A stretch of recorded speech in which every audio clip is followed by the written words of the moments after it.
Sunday, 5th of July. He wore a pair of light blue pajamas and an embarrassed expression when he came in.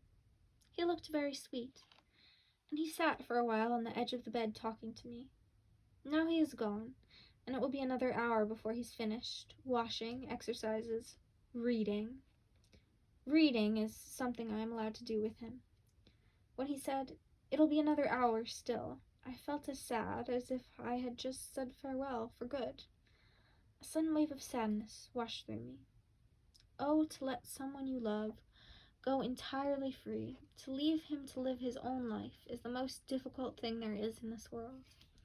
I am learning it for his sake. There was a riot of birdsong on the flat gravelled roof, and a pigeon outside my wide-open window, and the early morning sun. He was coughing this morning.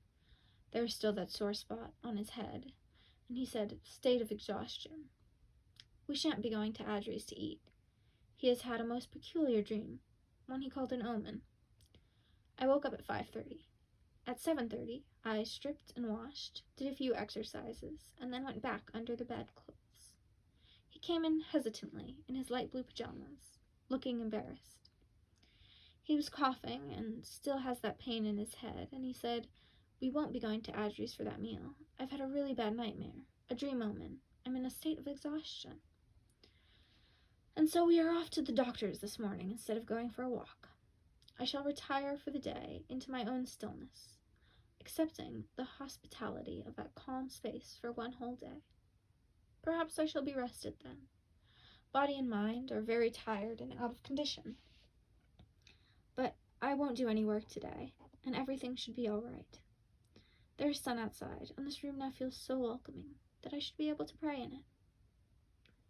The two of us have done a lot of living, after all, he with women, I with men, and yet there he sat in his light blue pajamas at the edge of my bed and just leaned his head against my bare arm, and we spoke a little, and then he went away again. It was really very touching. Neither of us is tasteless enough to take advantage of the other. We have had wild and unfettered lives in many strange beds, and we are nevertheless shy all over again each time. I find this very beautiful and delight in it. Now I shall put on my brightly colored dressing gown and go downstairs to read the Bible with him. Then I shall spend the whole day sitting in a corner of the silent space I carry within me. I still lead a very privileged life.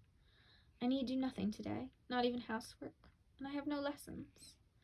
My breakfast is wrapped in a napkin, and Adri will bring us a hot meal.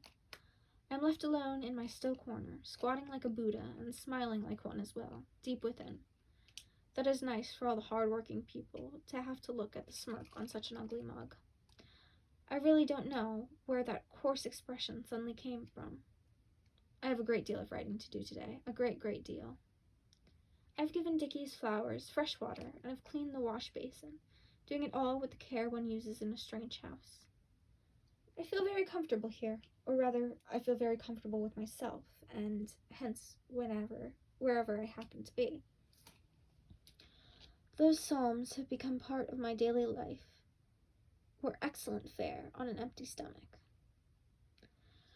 We shared the beginning of the day together, and that was very lovely, and very sustaining. There was that silly stab in my heart again when he said, "Now I'm going to do my exercises, and then I'll get dressed." And I felt, now I'm going to have to go upstairs again, to my own room, just as if I'd suddenly been forsaken and all alone in this world. I remember thinking I would love to share my toothbrush with him, feeling the desire to be with someone to share in his smallest everyday activity. And yet this distance is good and fruitful. One discovers the other anew each time. Soon he will come up to fetch me for breakfast at his small round table beside the geranium, which is still shedding more petals each day. Oh, those birds and the sun of the gravel-covered roof. And in myself so much meekness and acceptance, and a contentment that rests in God. Something elemental flows out of the Old Testament, and something homely as well. Splendid people live in its pages, poetic and austere.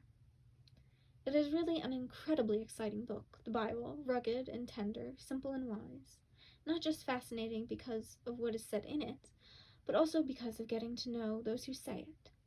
It is peopled with whole tribes of undiscovered characters. Spending those 10 minutes reading the Bible with him, I was suddenly struck by such a tremendous lot in it. All the currents now flowing through the spirits and hearts of men, currents that have been crystallized into isms, into a multitude of faiths and slogans and divisions, those are there too in the Bible. But let me now return to my own drab and still impotent words, now that I have drawn strength from that colorful and gentle source. In the course of a long life, I shall create precious but simple vessels of words to contain my feelings. At present, I have to make do with the poor, rough, unglazed ones that happen to be at hand. There come his steps up the stairs. The walls of this room slip around me now like a familiar and well-fitting garment. I shall be able to live and work here. No great achievement that, mind you, a gentle mood best left to itself. No, those weren't his steps. Perhaps later, much later, we may yet be granted a quiet room, when we have lived through everything and endured everything honorably, without trying to avoid anything, and without wanting to have things better than other people at times like these. When we have endured everything that has to come, perhaps we may yet be given a quiet room for our later years, with a bit of comfort and the feeling that we have earned it. And if not, well, it's not the most important thing. There is always a quiet room in some corner of our being, and we can always retire there for a while. Surely they can't rob us of that.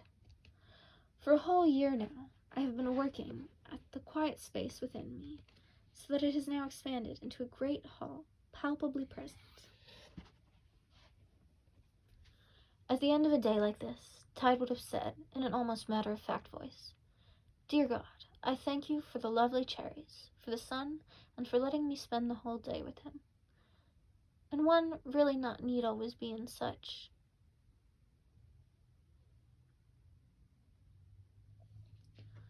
Just one thing more. Every minute of this day seems one great gift and consolation, a memory I shall carry within me as an ever-present reality. And each phase of it has been followed by another that makes everything that has gone before seem pale. We must count neither on being preserved nor on being destroyed. These are the extreme possibilities, but neither is a certainty. What matters are the concerns of daily life. Last night we talked about labor camps. I said, I don't have any illusions about them. I know that I shall be dead within 3 days because my body is so useless. Werner said sure that he would fare no better. But Liesl said, I don't know, I have a feeling that'll come through. I can sympathize with that feeling of hers. I used to have it myself. A feeling of indestructible resilience. And I still have it now. That's the whole point, but no longer in a purely material sense. It doesn't matter whether my untrained body will be able to carry on. That is really of secondary importance. The main thing is that even as we die a terrible death, we are able to feel right up to the very last moment that life has meaning and beauty, that we have realized our potential and lived a good life. I can't really put it into words this properly. I always use the same words.